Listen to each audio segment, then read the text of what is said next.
Hey, welcome back to Getting Rich Together. I'm your host, Shama Bunton. And ladies, today I'm inviting you to something big. I'm inviting you to a movement. We just wrapped a sold out, unforgettable gathering in San Francisco. 140 women, 11 bold conversations on stage, and over 800 connections sparked. We were featured in Fox News, NBC, and with this movement, we all felt it. We are building something real. And now it's New York City's turn. On May 13th, we're coming together at the MasterCard HQ in the heart of Manhattan for the next Wealth Catalyst Summit. This is where women come to preserve, build, and invest wealth, not alone, but in community, in it together. And here's what sets us apart. You won't just sit and listen. You'll be curated and matched intentionally with other women who share your ambitions. Our peer matchmaking connects you based on what you're building, learning, and investing in. Walk in with questions and walk out with collaborators. You'll hear from women who are doing the work, buying businesses, raising capital, investing in real estate, collecting art, backing Broadway, and so much more. Come to be inspired, come to be matched, and come to get ready to move your capital. Tickets are on sale now at wealthcatalystsummit.com. Claim your seat in the room where women rise together. And now, let's get on to today's episode. Welcome to Getting Rich Together, the show for successful women who are looking to take their financial futures to the next level. I'm your host, Shama Bunton. When I started my wealth building journey, nobody knocked on my door to give me all the answers. So I want to talk to the experts who've done it and bring the answers to you so we can discover the right opportunities that will help us achieve the financial futures we've always dreamed of, together, and have fun doing it. So let's dive into this episode and start getting rich together. I am here today with the brilliant Kate Cannova. Kate, not only are you an incredible entrepreneur, producer, but you live your life on the forefront of rallying around something that seems to be often overlooked in this country, which is arts, culture, and the future of how we think about our society. And I'm so excited to have you here today on Getting Rich Together. Thank you for being here. Thank you for having me. That was a very kind and generous introduction. So hopefully I'll live up to it over the course of our conversation here. Well, I'm so confident that you will. I'm so excited because you provide a really unique experience. And before we jump into what it's like to be a producer and all of the cool and awesome things that it means to get to be on Broadway, I would love to start with a young Kate. I'd love to start with a little girl, someone between the ages of 7 to 12 years old. Kate, where were you born? What was life like? And more importantly, share us about the money stories and the things that you are seeing around you. Sure. Well, I am a New York girl, born and raised. I grew up on Long Island on the North Shore of Nassau County, and sort of a big family, big Italian family. I would say we're typically like pretty traditional in a lot of ways. My parents are still married to each other. They still live in the house that we grew up in. I think like many generations of immigrant families, I think the perspective surrounding money is always really complex, right? And I think especially like growing up in the 80s, there were certain things that you never talked about. Religion, money, politics, like these were not polite conversations to have, and especially not for women and girls. Like you're not qualified or invited to participate in discussions of that kind of complexity. So we didn't talk about money, but we also didn't not talk about money. You know, we grew up in a very sort of middle class or upper middle class environment. My parents, you know, both Italian American heritage. And I think that sort of immigrant mentality of you work hard, you earn, you contribute to your family, you roll up your sleeves, you get your hands dirty. That was very much part of both of their upbringings, even though their upbringings were different. And socioeconomically, you know, my father's family was different from my mother's family, but they had a lot of things in common. And the idea of earning and working and achieving, and the work ethic that it takes to succeed and achieve and build financial stability, is pretty universal. They both worked from a very young age. They both contributed to their family household finances at a very young age. They had very different experiences. My father started working very young, but he had the opportunity to go to a really good high school and to a really good university and to get an amazing college education. My mother had a very different experience. She didn't go to college out of high school. She entered the workforce and she contributed to her household. But she also eventually took her Series 7 and she worked in a bank, and to the extent that she could, until she sort of hit that ceiling. My mother didn't get a college education until she was married and was raising 3 children. So it was very sort of different experience for her. But I think my parents both had a common perspective on contribution and working hard and all of those things. And that was certainly passed down to us as kids, that nothing should ever be taken for granted and that nothing was ever guaranteed. And that you can't just sort of expect somebody to hand you something and that you're never owed anything. Like nobody owes you anything. And I think for me, especially as a younger kid in that 7 to 12-year-old range, like that's the time when you as a young person, like you're trying to push boundaries and figure out, what you can get away with and who you are and what are all the things that you like. In our house, we were so fortunate because there were just things that my parents didn't have as kids that they wanted to make sure that we had access to during our childhoods. So the ability to consume arts, to go to Broadway or to go to a museum or to go to the ballet. We're very fortunate to live so close to New York City, where there's so much access to culture and diversity. So arts, education, those are all things that my parents were willing to invest in because they saw it as investing in us as kids. So if we wanted to see a show or to visit a museum or to travel somewhere, to have the ability to travel, from my parents' perspective, that was always sort of part of investing in us as humans, in our education, in our life experience, and things like that. And to be honest, I got my first job as 11. I was 11 years old. And what were you doing? I was in a Broadway show. So yes, I was like a working kid and it was great and it was amazing. And I was paid a horrible wage. It was like criminally low, but it was a wonderful experience. And I started working very early, and there were rules and there were parameters. And it was like, you have to keep your grades up. You were working in the city at night doing shows and you'd still have to be at school on time the next morning. So it was a very adult experience, but I just sort of caught the bug. Like, this is probably not a good thing. I'm just going to say it. I sort of just caught the bug of workaholism very young. And I'm not necessarily saying that that's a good thing. I mean, obviously work ethic and being able to do hard things and many things, all of that's great. But I also think that it's probably helped me develop a rather unhealthy perspective surrounding work now as an adult. But that was really it for me. I started working and I never stopped working. And whether it was like, I was doing a show, or like I was scooping ice cream, or I was folding t-shirts at the Baby Gap, there was always something. But this idea of earning my own money was very empowering. And as many kids have, there are periods of time in your childhood where your relationship with your parents gets complicated and combative.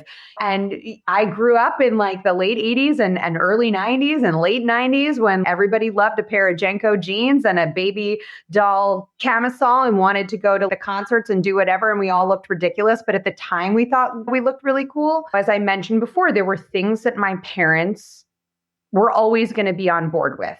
If you want to have an educational experience, a cultural experience, they never denied us things like books, things like that. But if I wanted to go to Starbucks on a Friday and the movies with my friends, or if I wanted a piece of clothing that my parents were not on board with, then it was up to me to go to work and earn the money, the spending money that I wanted to have to do those things. Yes to prom dresses, no to crop tops is basically. Yes. That's a very, very good distillation of how that went down. So wind up. So you're 11 years old. You are in Broadway. You are earning, albeit a tiny amount of money, but you're earning something. Young Kate is going, oh my gosh, I now have money to do what? To save, to buy candy, to have fun with. Like, how did your first little inklings of like, oh, money equals what? Well, money equals choice, right? It equals freedoms. I mean, obviously at that age, sure, it was about pocket money. If I wanted to go to the candy booth at the end of school before getting on the school bus to come home, or if I wanted to go to the movies, or if I wanted to go to Delia's or whatever, that wet seal, and buy something, there's that freedom. But also, again, acknowledging that I grew up in a situation, to put it plainly, of privilege. I knew that I was not going to have to sit there and save my pittance pennies for a college education. I knew that I was going to have that lane available to me because I was lucky enough to be in that position. So I think early on, it was very much about just having pocket money. But I think obviously as you get older and you start to kind of look further down the road, I knew that I would choose to go away to college and that costs would come along with that. And that eventually after college, I would probably want to buy an apartment or a home or something like that. So I think at some point in my late teens and early 20s, the idea of having a savings separate from what I thought my parents potentially might be squirreling away was really important. Interesting. How did you start building it in high school or in college? Or was it more like, okay, this needs to kick in once I get a job, like a full-time job? How did you start to think about life planning at such a young age? Because to have that foresight of I'm going to probably need to buy an apartment in your late teens and early 20s, that's pretty mature. I don't think I really had those thoughts of like, I need to buy a home until I was maybe in my late 20s. And I was like, all right, this might be a good idea. Yeah. I don't really know if I have a great answer to that. I've always just been a grown up. That sounds weird, but I was probably like the oldest 14-year-old I've ever known. I've always been very independent. I don't know if it's because I quote unquote had a job at such an early age or if that's just it might just be my wiring.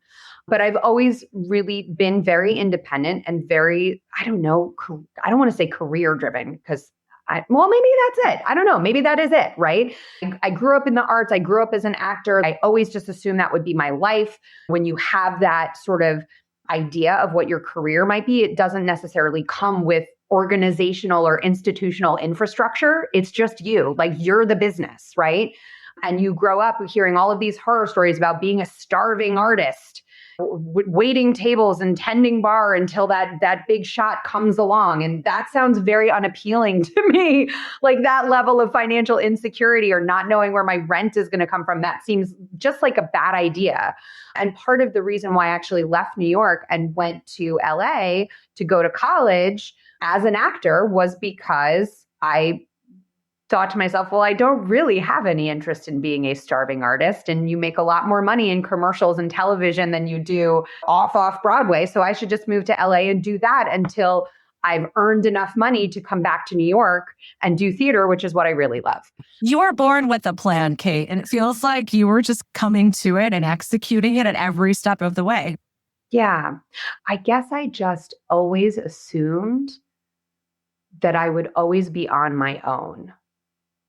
And that I know that sounds wrong because I've just spent all this time telling you about my wonderful, amazing, supportive family and all of these things. But I've always had this sense of, I guess, like internalized responsibility. Is that a thing? I don't know.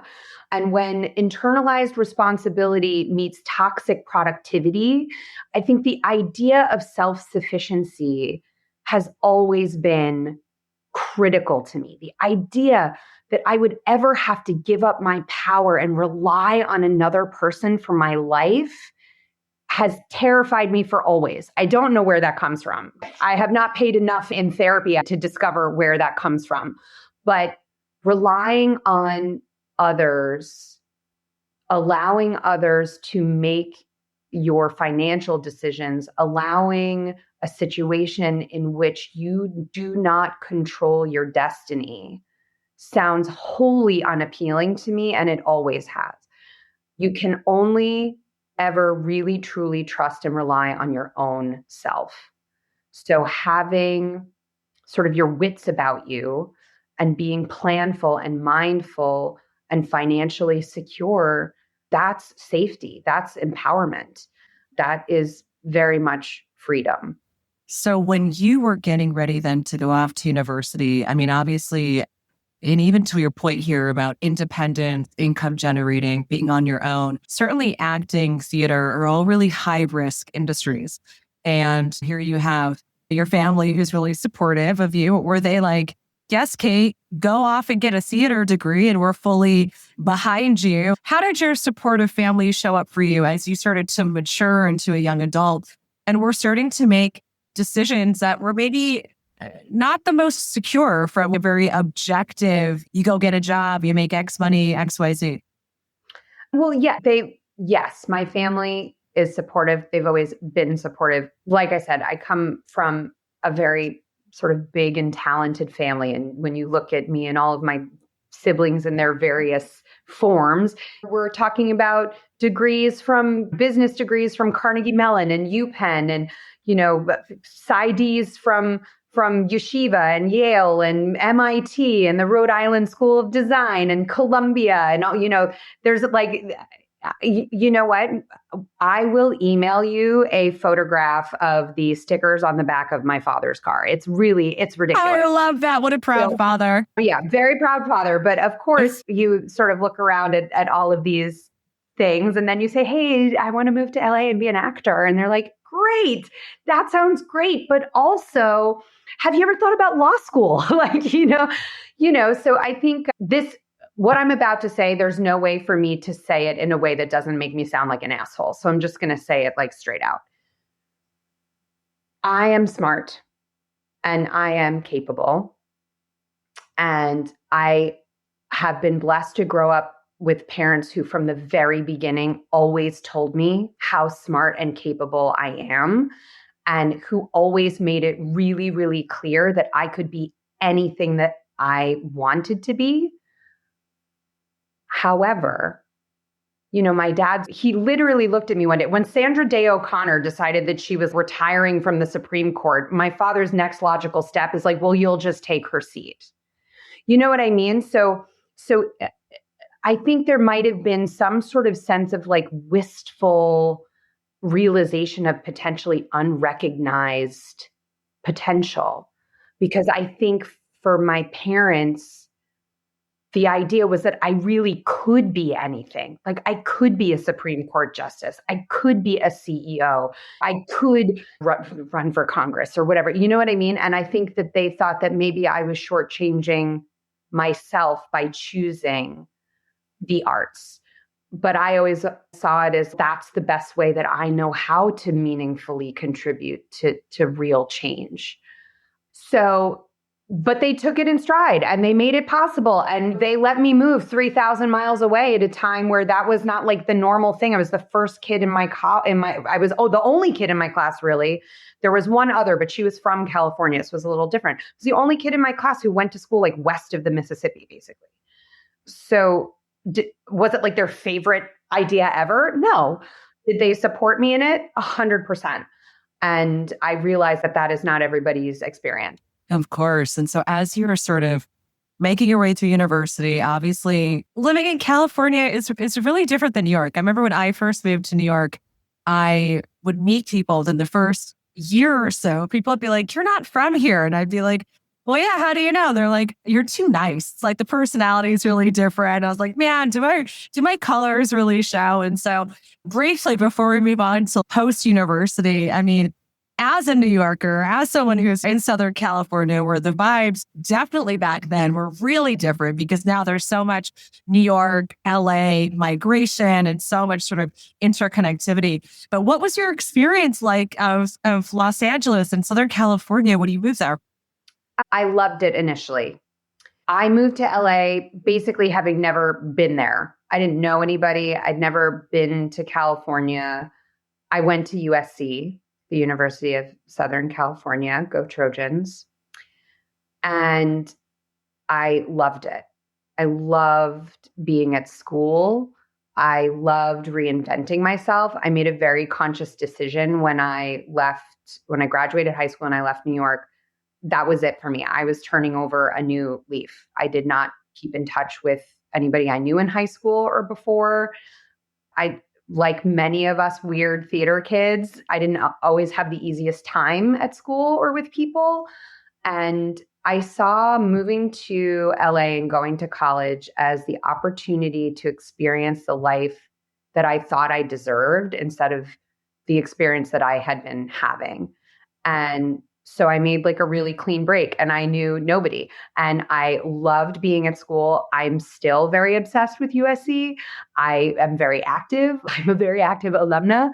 The experience of going to USC and specifically being a theater major at USC really unlocked for me an entirely different way of looking at myself. And it was really the first time in my life where the people around me felt like they were on the same page as me.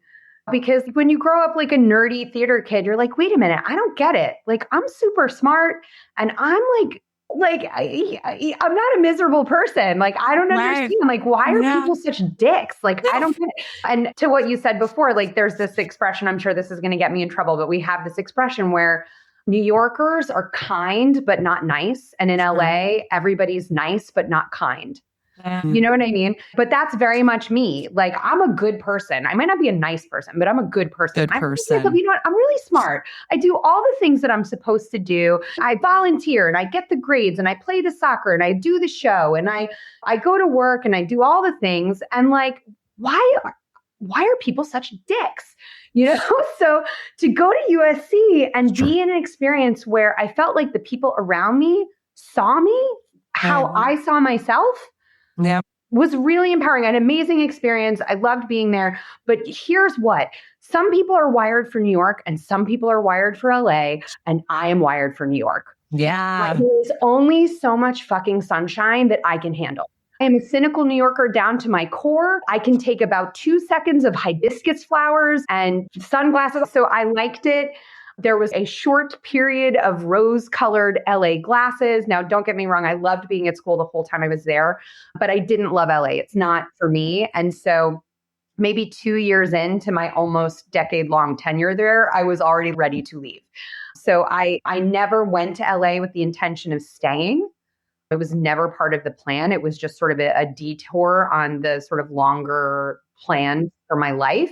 But I'm so glad I went because it very much made me who I am right now. And the people that I see, and like, I'm a crier, so I'll try to like, I'll try to hold my shit together. But the people that I met at my time at school and my time living in LA completely changed my life. And they're still in my life and I'm still obsessed with them and I still create with them and I still work with them. And I can't imagine not having them. So, it was a very meaningful detour, but So Kate, talk to me about graduating college and obviously now entering into the workforce. It's like one of those things where no matter who you are in your 20s, when you graduate, you're still not making very much money. Things are difficult. You got to start piecing it together. Obviously, with this emphasis and focus in theater, how did you start to piece together money as you graduated college and started to look for work? And to that point, like, how did you start to make inroads in building a career in theater? Was it so premeditated and planned as many things had been? Like, oh, I see the dots that are being connected. How did all of it start to really take shape in these early years? Yeah, I am a planner. I admit it. I am a planner. I am a long range strategic thinker. It's just, it keeps me sane. So as I said before, I had always worked. And when I went to LA and was getting ready to start school, my dad wasn't super excited about the idea of me keeping a job. As far as he was concerned, my job was to go to school and get the absolute best education I could and get straight A's and maybe go to football games and do whatever. But I was there to go to school. I was not there to work. I had a very different perspective, which is that it is not your choice, it is my choice. And if I need to make money, I should do that. I was used to making my own money. And so the deal that we made was that I could work so long as I held my grade point average. But if there got to a point where I couldn't hold my grades up, then I couldn't work because my job was to be a student. Similarly, we decided together that even though I was going to LA so that I could be an actor, that I would not look for an agent while I was in school. Because again, my job was to be at school, not to become a movie star and then leave school without finishing. So that was the deal. And so that's what I did. I worked and I kept my grades up and I did all the things that I was supposed to do. And then I graduated. And again, acknowledging that my experience was not the experience, is not the experience that most people have.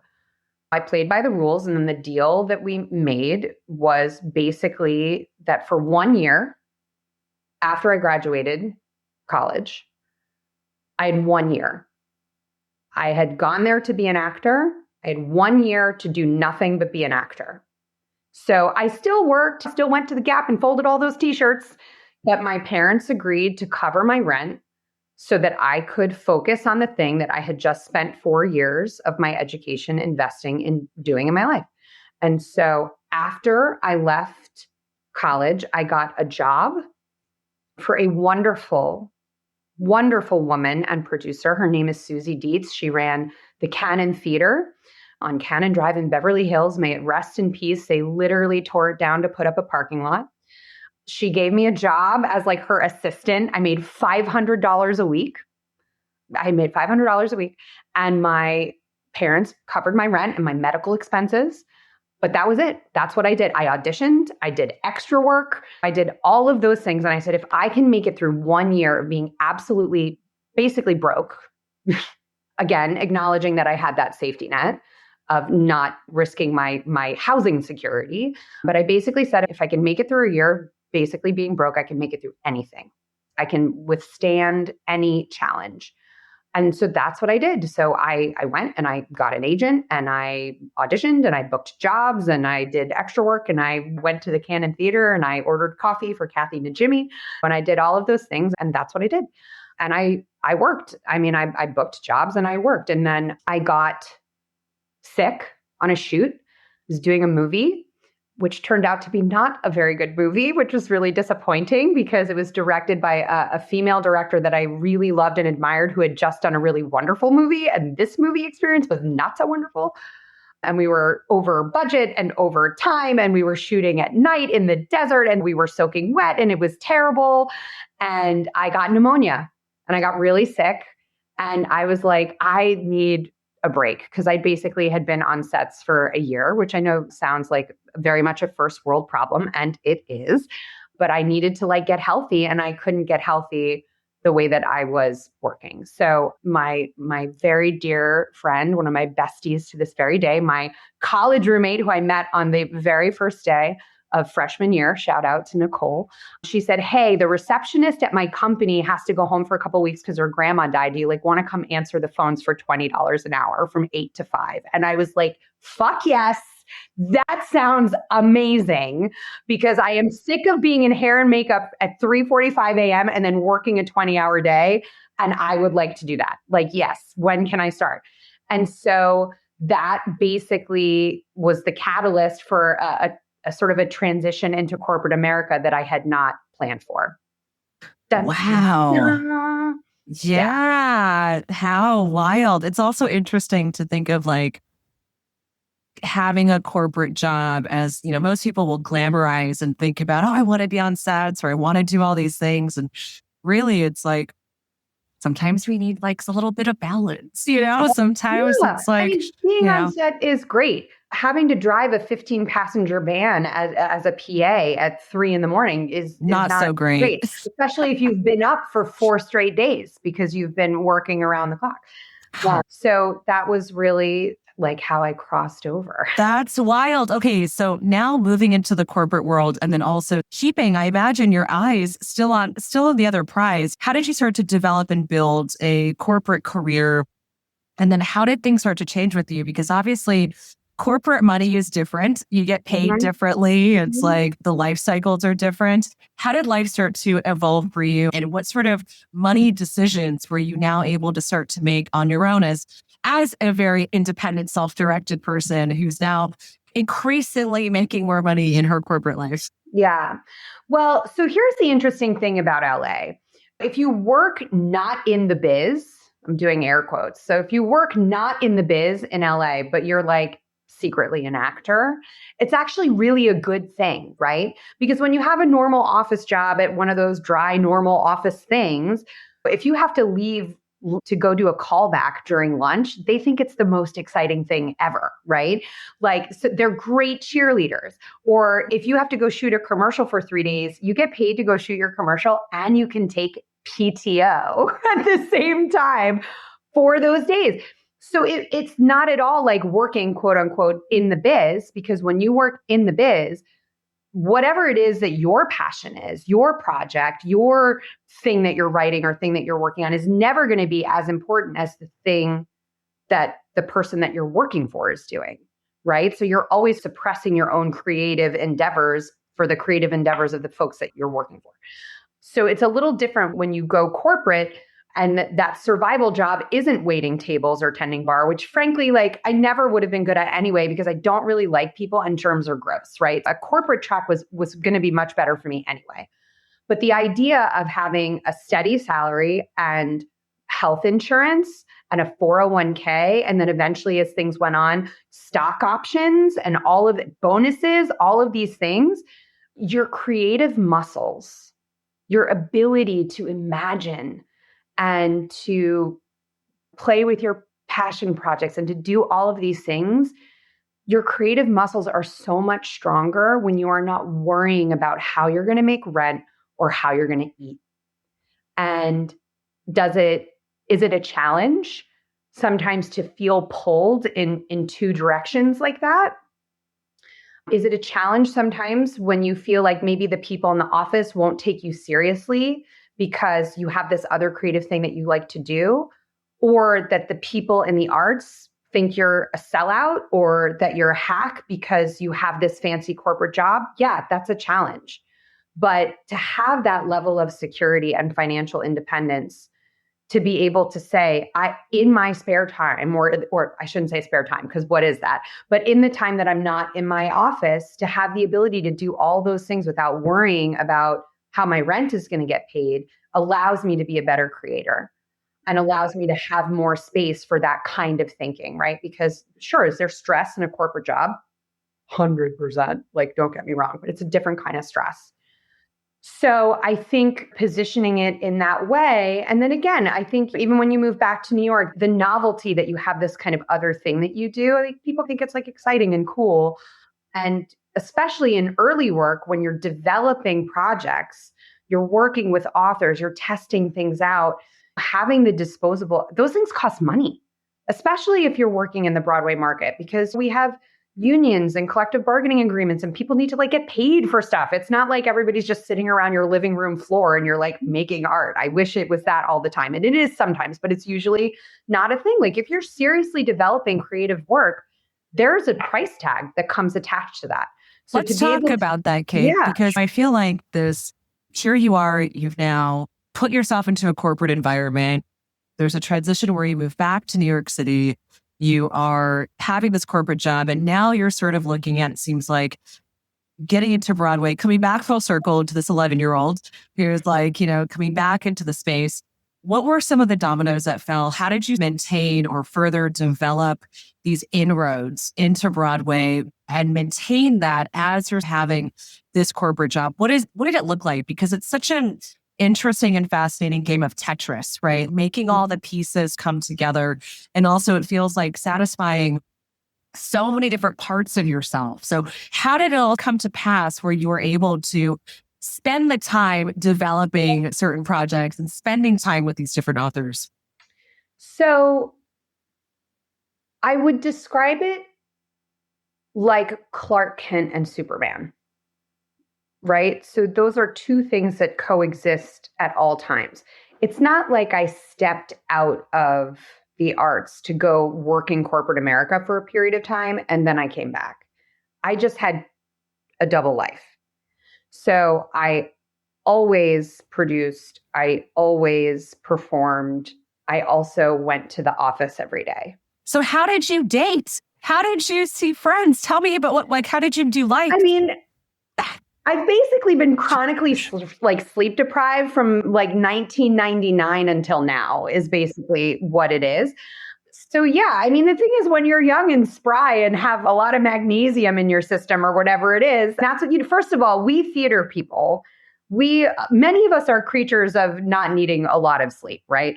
But I don't know, you're young and you have a lot of energy and you meet people and you go and you do things and you have friends from college and you have friends that you're making art with and you have friends from work. And before the crash in 08, 09, work was a party. Like we had the margarita cart would come by your desk at 5 o'clock and so it was constantly a party. There was always a happy hour. There was always a fancy lunch or something. So, it's not that you don't have time for those things, and you do, but you're tired a lot. It happens. But I think when I came back to New York, obviously I was working a lot. I actually came back for a job. I got an offer and it came with a relocation package and it was really sweet. And I was like, great. So I came back to New York. It was definitely one of those bro driven, fancy New York consulting jobs. So I definitely was fully on the DL about being in the theater. So the folks at work didn't really know all that much about what I was doing in my spare time.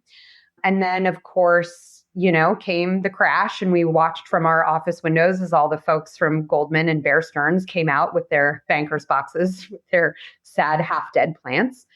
And, because of the vertical I was in at the time, we tended to lag about 6 months behind everybody else. I was working in healthcare and life sciences. And the thing about people is that they'll always get sick. So the healthcare industry tends to trend a little bit behind, or at least withstand slightly longer than a lot of other things. So I eventually was laid off. Basically, everybody with my job title got axed in a reduction in force. And so that was really my first experience with that kind of situation, except for the fact that I did get fired from the Gelato Shack in Bayville, New York, when I was 14 years old, because the stepdaughter of the guy who owned the place was stealing money out of the cash register, but she told them that I was doing it. So I lost my job. But I was 14 and I was okay with it. Whatever. She needed help. Anyway, so I lost my job and it sucked. And it was also the best thing that ever happened to me. So what were the best things that came out of that? I am a lifelong learner and a big nerd, and I love being in school. And I had always wanted to go to grad school, but I was afraid to stop working.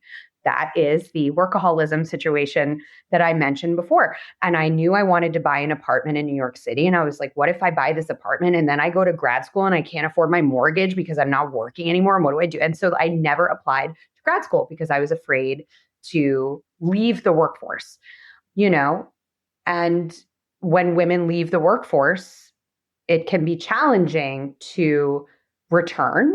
We don't return at the same rate of pay or title level that men return to the workforce when they do something like they leave for school. And it was very common, and it still is to some extent, but it was common, to go to work at these consulting firms. And then after a period of time, they would either pay for you to go get your MBA, or you would go to client for a period of time, and then they would pay for you to get an MBA. And then, you would re-enter the workforce having that graduate level degree. Because the market had crashed and, we were in this big recession in 08 and 09, things like that weren't really happening. People weren't leaving the private sector to go to graduate school. People were afraid to leave their jobs, period, because they were just glad to have one, right? And that was very much me. So had I not been laid off, I never would have applied to graduate school. And the funny thing is, we all got fired, but the work and the clients, they still were there. So instead of working for a company, I just became a freelancer, and I made 3 times as much money on my own, working for the same exact clients that I had just left, and it was amazing. And I made so much money in so little time that I had done, like I had finished an engagement where I had made enough money on this one engagement to pay for my New York City life for 6 months. And I had not ever taken a break since that first job at 11 years old. And I said, you know what? It's December. I'm down for like sweatpants and Home Alone and Christmas cookies and nesting. Like that sounds like a good idea. And so I decided to take a couple of weeks off. And that lasted for approximately 72 hours. And I was like, oh, fuck, I am so bored. Like, I cannot sit around for the next 2 weeks. This is terrible. And I'll never forget it. I woke up on December 14th of 2009. And I was like, I'm not doing anything today. I'll apply to grad school. That sounds like a great idea. Now, did I have any idea where I wanted to go to grad school? No. Did I have any idea what kind of program I might like to be in?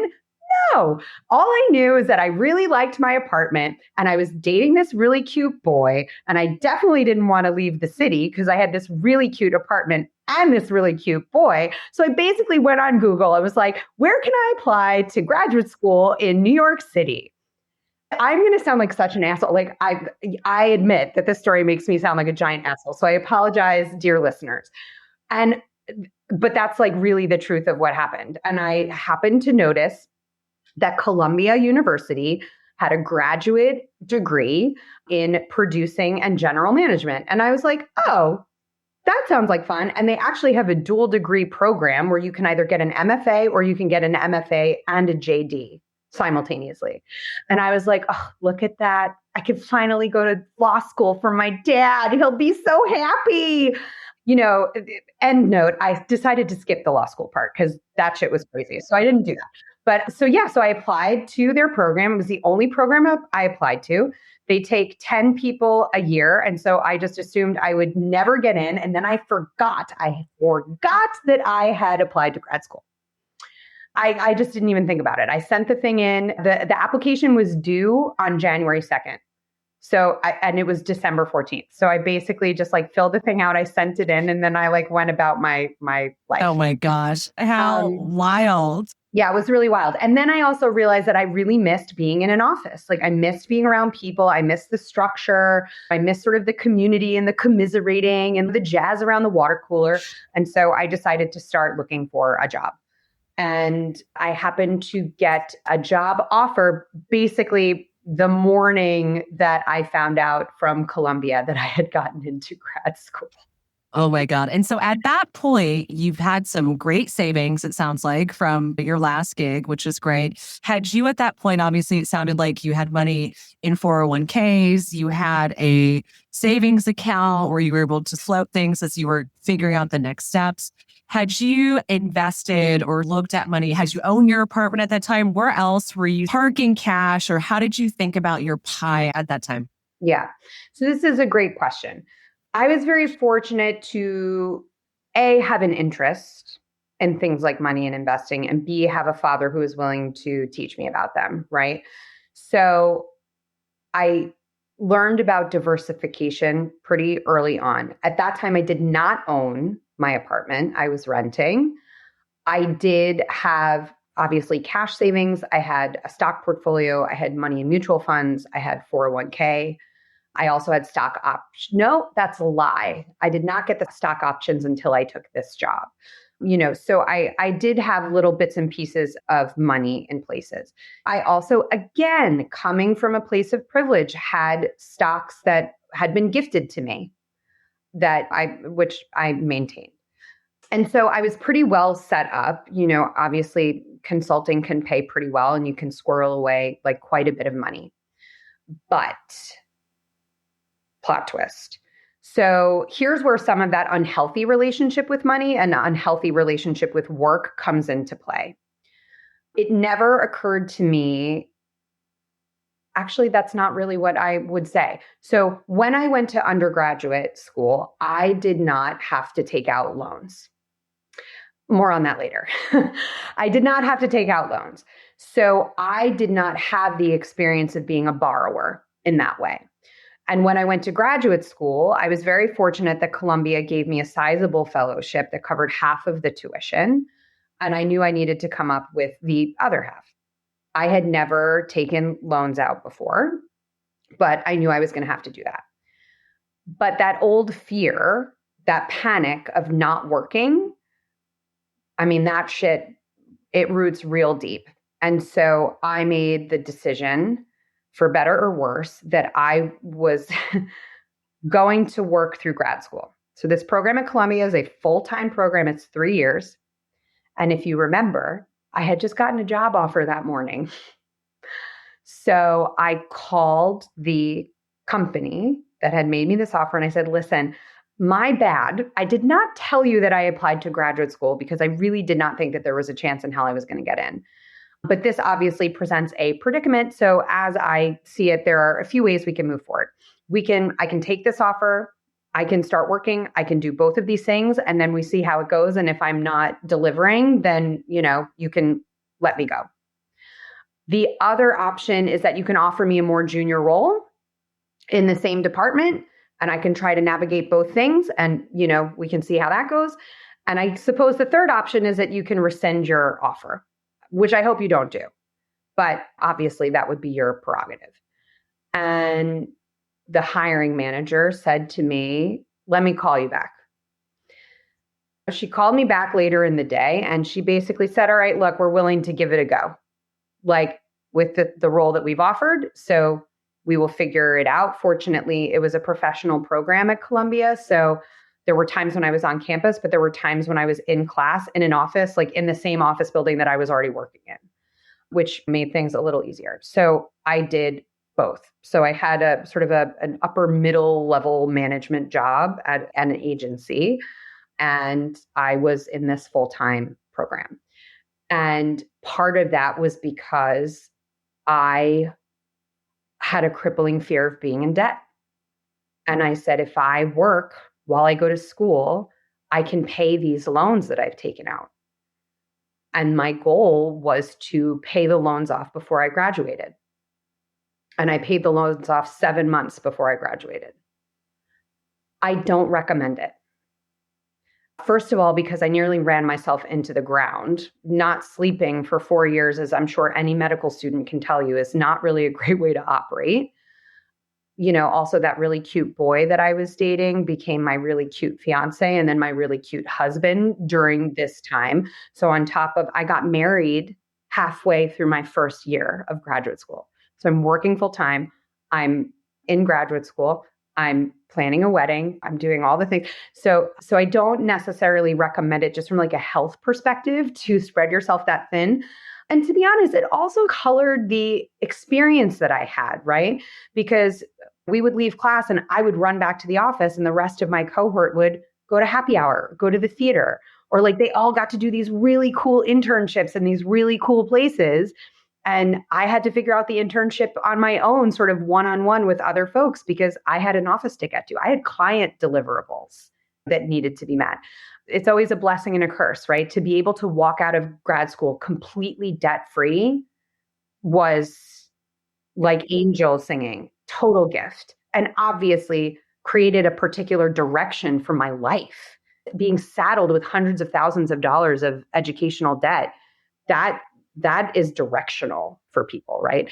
But running myself into the ground is not necessarily, I think it has lasting implications just from like a brain health perspective. So I would not necessarily recommend that approach. Well, I mean, doing two things at once seems to be a continued trend in your life as far as having your hands in lots of different buckets and really leveraging skill set and passion, expertise, purpose. All of these things seem to always be a constant in your day to day. And as we speak today, you've had your hands in just a number of prolific and incredible Broadway shows. You've had your hand in developing incredible content. How have you been, and can you share with us what life has been like more recently in the last few years? Like as we're starting to think about the duality of who you are, because it's clear, Kate, it's not just a one-time thing that you have your hands in two places. This is kind of the way you are. You're multifaceted. You have a big life. It's juicy and sexy. Doesn't seem to give you much room to sleep, but it seems to be really satisfying. So let's talk a little bit about where things are today. How are you managing things? And what have been some of your favorite projects to work on? That's a great question. So, Shama, I think the phrase that you're looking for is glutton for punishment, I think is the technical term. I'm much kinder than that. Yes, And yes. So it's going to be sort of awkward. And like I said, I will try to keep my emotions in check. It's going to be a little awkward, I think, to talk about this given what has happened here in the States. And when we talk about my current situation and the very recent history, I had a great 10 years working at this agency. I was a VP there. I had the privilege of working on some of the most planet-defining pharmaceuticals out there with really smart, talented, creative people and really brave, horizon-defining clients. It was fine. But in the summer of 2019, after a certain former president had spent several months kidnapping children at the border and putting babies in cages, a news story broke. I'm pretty sure it was July of 2019. A news story broke about a man who drowned in the Rio Grande with his 2-year-old daughter as they were trying to cross into the country. And I don't know why, but for some reason, the news outlets thought it was a good idea to keep running this image of this man and this little girl face down in the water. And my own son was 2 years old at the time. And I said to my husband, I can't do it anymore. I cannot go to this office every day making billionaires bigger billionaires. I can't keep living my life in two different directions, feeling like I'm not contributing meaningfully in any way that is improving people's lives or helping us connect. I just couldn't do it anymore. And I said, I need an exit ramp. I need to leave. I have to finally cut this corporate umbilical cord, this disease, this dependency that I have had almost my entire life on this paycheck, this idea that having this paycheck is going to be my salvation, right? I have to do it. I have to be brave and I have to walk away. But we have a child and my husband owns his own company. He is an entrepreneur. We don't have, like I said before, there is no institutional infrastructure. So if I walk away from this, we are on our own. Our health insurance is gone. We have a baby, no health insurance. My paycheck will stop. Like I'll have my 401k, I have my stock options, but like we have to be ready for this. And so we sat down and we came up with an exit strategy. And I left my corporate job in November of 2019 so that I could focus on running my production company and making art and producing on Broadway and living a life of creative yes instead of corporate no, which what I had been doing. That's what I had been doing for all of that time. And from November 19th to March 11th of 2020, I had just the best few months ever. I was inspired and I was connected and I was doing wonderful work in wonderful rooms with really amazing writers and wonderfully talented actors and musicians and composers. It was a dream. It was that thing that I had been working for all those decades to be able to do. And then the pandemic hit and everything shut down. So my entire production company ground to a halt. Everything, every event, every corporate trade show, every production just stopped. And so that was shitty. And we basically panicked. And I said, okay, well, I guess I'll go back to consulting. So I went back. I did the same thing that I did the first time. I went back to consult for the exact agency that I had just left and went back to the team that I had just walked away from to work on the product that I had just left. So that was crazy. But it was helpful. And I'm pretty sure it like kept me alive and sane during that time. The other thing is that my husband, like I said, he owns his own company. And when all of this happened, he had been in the process of buying out his partner. And so he needed a partner. I needed a job. And the things that I'm good at, like marketing and customer experience and sales and all of those things, are the things that he's not. Like he is a technology, supply chain, distribution, IT, finance kind of guy. So this theater nerd went to go work in the auto replacement parts business with my very cute now husband. And how I explain it to people is that he's all the things on the inside of the car that make it run, right? So he works on sort of operational infrastructure kind of stuff, supply chain management, that kind of stuff. And I'm all the stuff on the outside of the car that makes it look dead sexy, right? So I do culture and HR and marketing and all of that kind of stuff. And it works really well for us. We each know what our lane is. And then there are times when our lanes merge. Here's what I've discovered about working in auto parts. There's no shortage of available idioms and puns to use about working in auto. So I couldn't work in my chosen field. So I worked in his. What's it been like to share not just personal finances, but now also like on the professional side, right? It's really different to sort of only have conversations be about, let's say, the P&L of the household, but now obviously it's the P&L of your guys' businesses and also the P&L of the household. What have those conversations and moments been like? So this might be a hot take because all my married girlfriends tell me that we're like weird, but my husband and I have essentially never commingled finances, ever.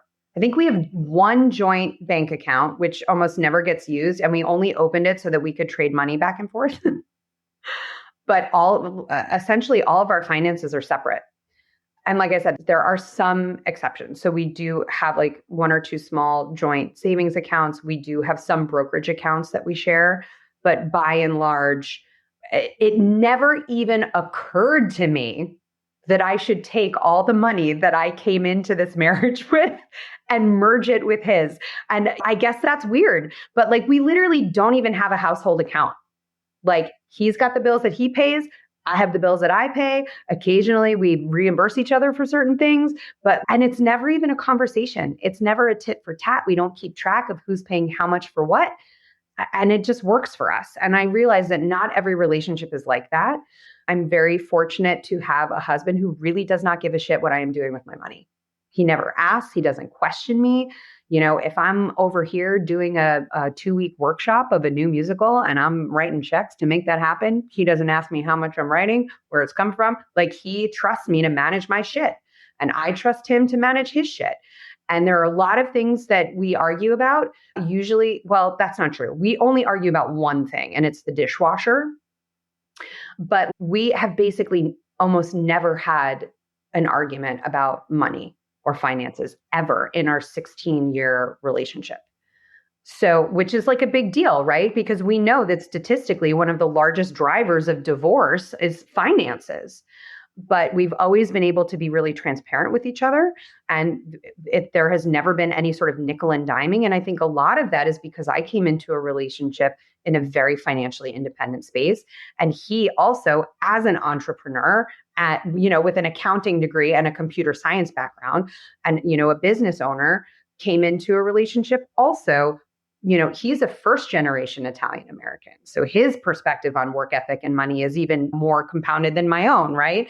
So of all the complications in the world, how we manage our finances isn't one of them. It's not one of them. Yeah. It's incredible. And while I'm sure I could have you all day to talk about so many more things, I want to make sure that we double click on your life today in Broadway. One of the reasons why I was so excited to have you on the show is that investing in Broadway has been one of the most enjoyable and fun and exciting things that I've been able to put my money towards. And it's one of those things that has been so fun and rewarding. And yet it's something that I feel like not many people know that they can do. Not many people know how maybe accessible it is or what it's been like. And I know you love to educate people on how the whole thing works. And we certainly don't have time for a masterclass from the incredible Kate on how to do Broadway investing, but I'd love to get your take on how you're approaching bridging, keeping arts and culture alive, how you're looking at choosing projects you work on, and then certainly any sort of trends or things that you're seeing when it comes to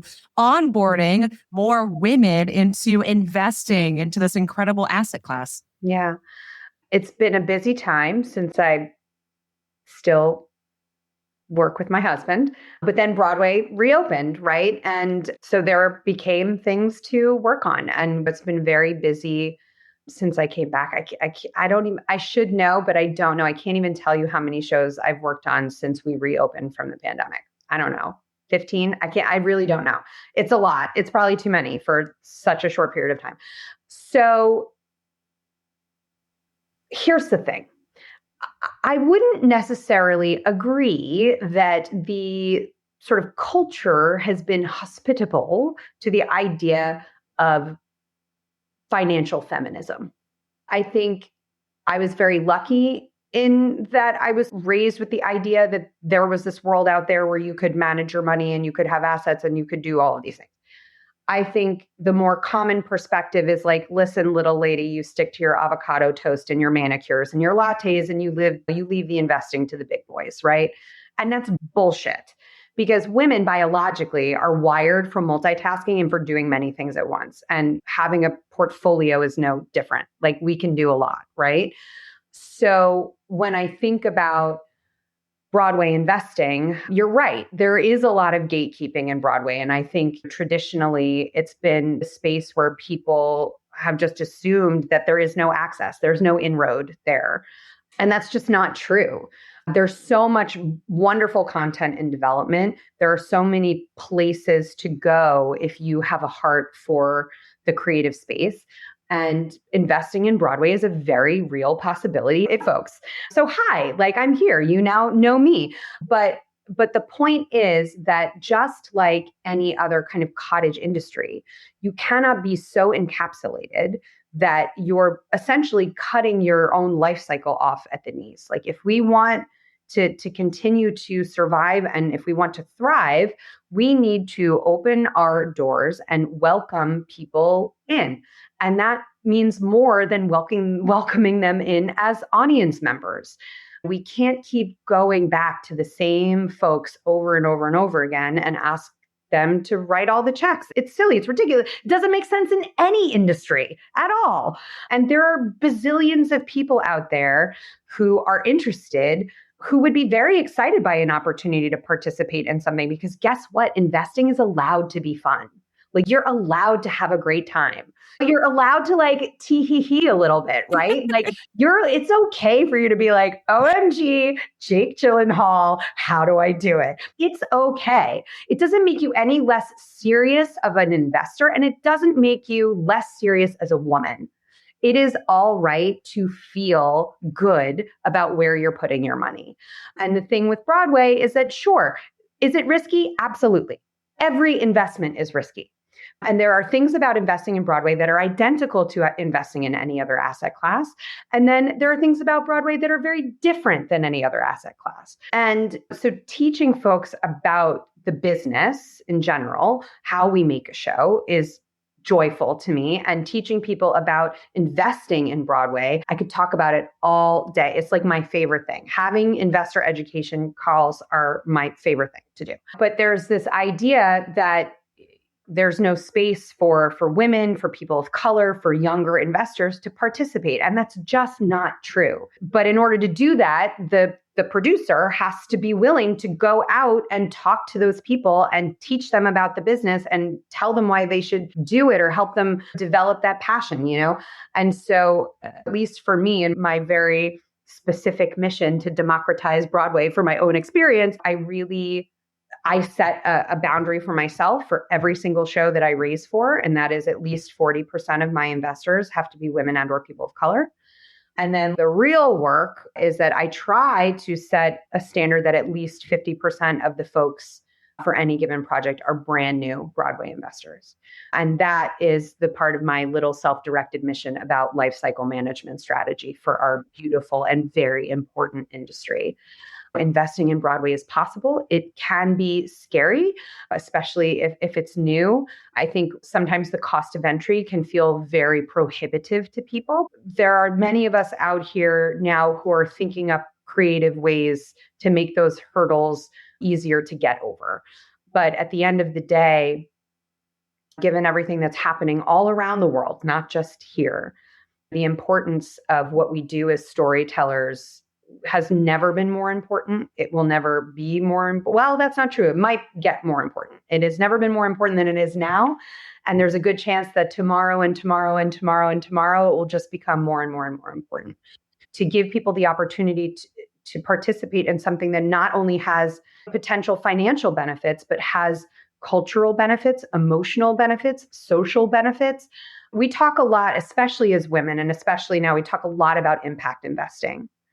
This is its own version of impact investing. And the impact that you can have as an individual investor can be enormous because we're such a small industry. There's a lot less anonymity than just signing into your Ellevest account and telling them, oh, I want to have an impact investment portfolio. Those people downstream will never really know you or what you love or what you're passionate about or have any interaction with you the way that we do in our industry. As we think about continuing to grow and to make ourselves more secure as an industry, really welcoming people into the community in that way is going to become ever more important. And I think the types of people that we're seeing come into the investment community and their motivations are increasing and evolving now post-pandemic as opposed to what it was like before. I love that. And so as we look at the future of Kate and the legacy that you're looking to leave here, obviously you've alluded to a lot of financial feminism. Let's diversify the types of investors that we can work with. Let's make sure that we're doing the right amounts of onboarding.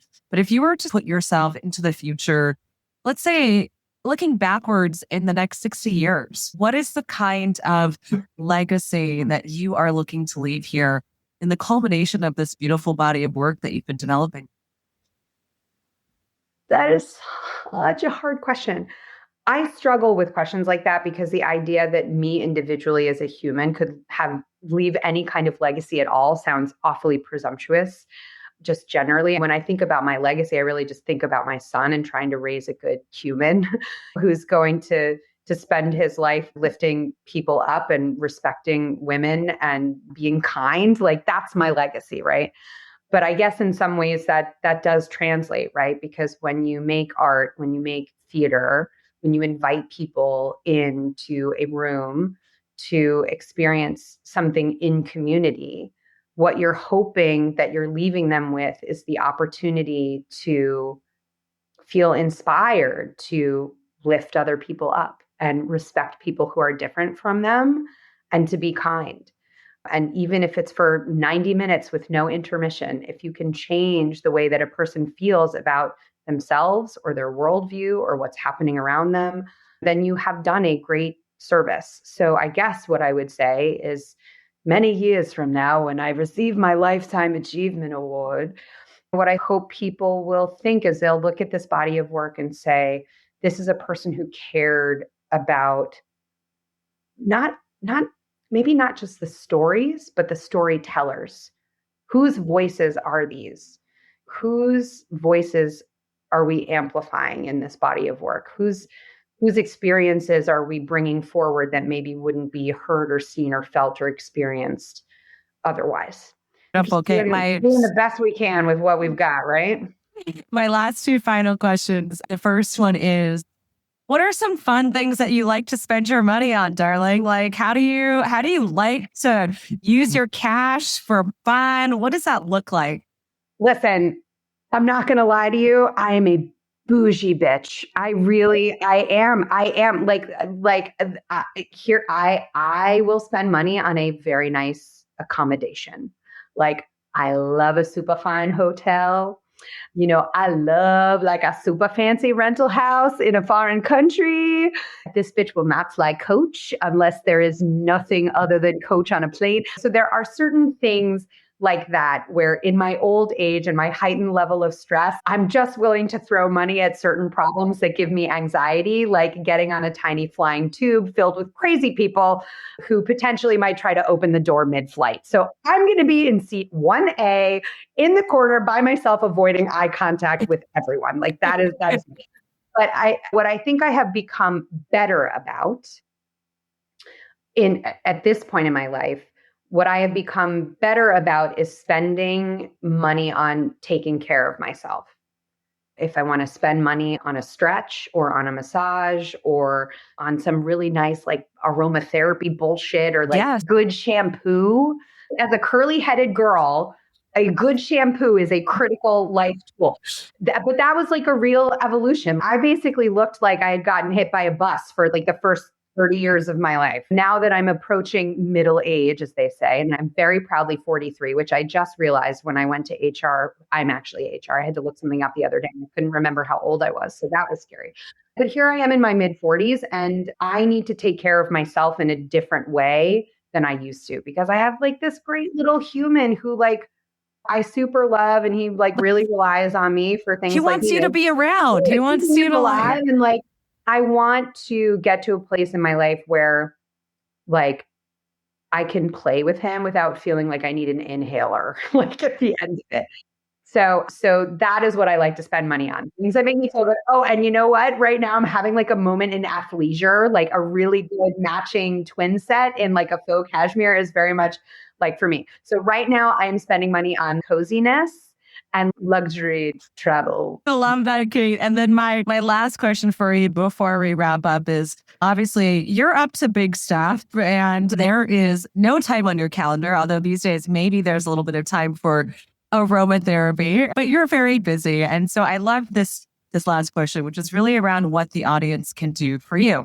What is it you're calling in right now? Who do you want to be talking to? Why should people reach out to you? Do they need to reach out to you? What is it you're calling for? What do you need? Well, thank you for asking. Yes, people can reach out to me. Absolutely. First of all, because new people are amazing. And I'm working on prioritizing female friendships and relationship development. That's like a thing I'm working on right now. So please reach out to me. So here's what I would call upon. If you need a replacement auto part, please visit www.wheelership.com, link in bio or whatever it is that people say. So yeah, like please shop small and not just auto parts, shop small, support your local family owned and operated businesses, especially through whatever this economically uncertain time it is that we are about to embark upon. Family businesses like ours are going to need support. And I promise you, we take care of you better than those Amazons and Walmarts ever will. So please shop with us if you need replacement auto parts. I love Broadway. It is fucking magical. Like what we do every day is magical. Whether you love the show or you hate the show, the fact that that curtain went up and that thing happened in that theater during that time while all you people were together, it is a miracle. And what we do is scary and terrifying and completely insane and totally gratifying. And we are in the magic making business. We make people's dreams come true. It is like being Santa Claus. And so what I would say is if anything about investing in Broadway sounds interesting or learning more about it, then please, by all means, do reach out to me because just like any other creative endeavor, we need people to love it. We need people to think that it's magical. And it's so easy to be cynical, but that magic needs to be infectious. And it is, like I said before, it is now more than ever these creative endeavors that help us connect not just to our own humanity, but to help us remember that we are a part of like a human existence, a community that needs each other. We need each other. We need to find common ground through storytelling. And what we do in those theaters, not just on Broadway, around the country, around the world, what we do in those theaters for musicals and plays, for dance pieces, for any of this stuff, it is so, so, so tremendously important and it cannot survive without investment. So, call me. You are amazing. Thank you so much for sharing your life story, just all of the bold decisions you've made, your fearlessness and approaching things and being so just self-directed. It's wonderful to be in community with you, and I'm grateful for your time today. Thank you. Thank you so much for tuning into this episode of Getting Rich Together. Please take a minute to subscribe. And if you like this episode, I'd love it if you could share it with a friend who is ready to elevate their financial future. Until next time, let's keep getting rich together.